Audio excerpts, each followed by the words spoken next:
Hey, this is Jason. It's July 25th, 2019, and I wanted to do an update on our chicken coop.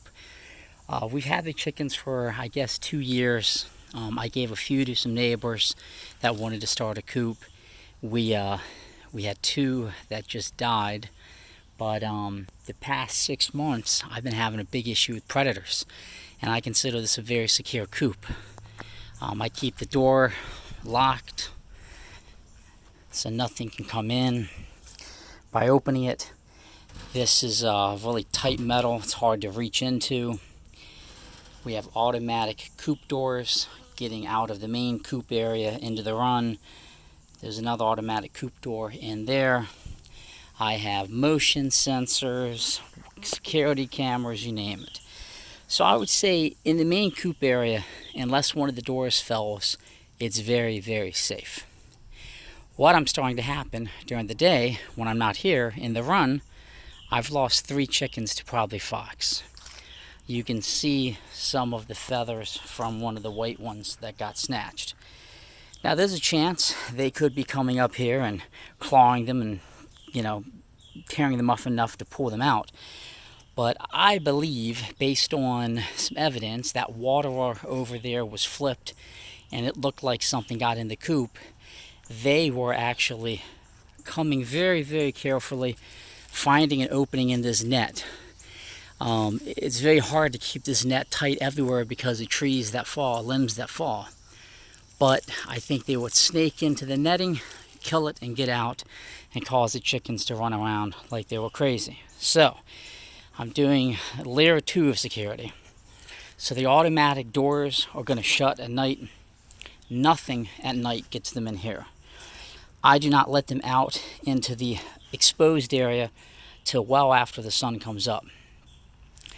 I'm no longer going to let them go all the way over to this section unless I am home.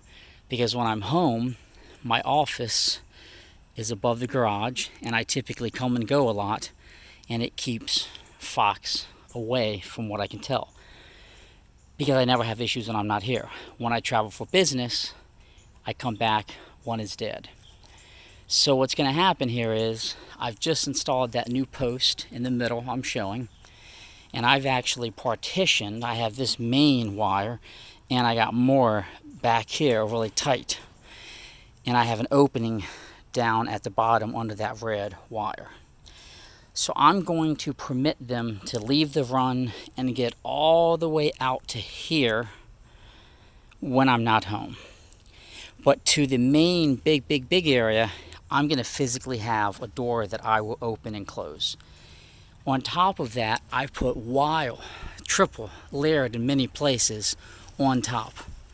So that should, I'm hoping, keep them very safe. It lets them get shade under the coop. There's food, there's water. That door will open. They can come out here. And if I'm not home, they're protected at the top, and the wire is buried in the ground as well. And then when I'm home, underneath that red zip line that you see mounted on the wire, they can go to the big area where they are. This is also going to achieve another item for me. I'm going to be able to close off that section. So this weekend, I will physically close the section where you see them right now, probably for 2 weeks. They will only be permitted to this area and the coop and under the coop. It will allow vegetation to grow, and it's going to allow me to make sure any fox that comes by over the next half a month, 2 weeks, can't get to them. And then when I'm home, I'll let them go in the larger area.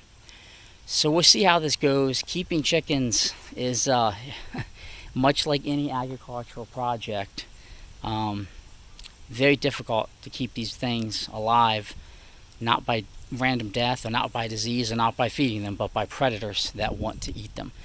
So that's the update. Overall, I'm very happy with backyard chicken keeping, but I really don't know how anybody is able to keep chickens out in their yard without them just getting ate. Now, we live on a little bit of acreage and we back up to a farm, so my situation might be a little bit different. But that's the update on the chicken coop. I'm basically going to have 3 zones. The coop, the outdoor no roof coop secured, and when I want them, only the netting area on the other side. Thanks for watching, and check out my blog, jams.net.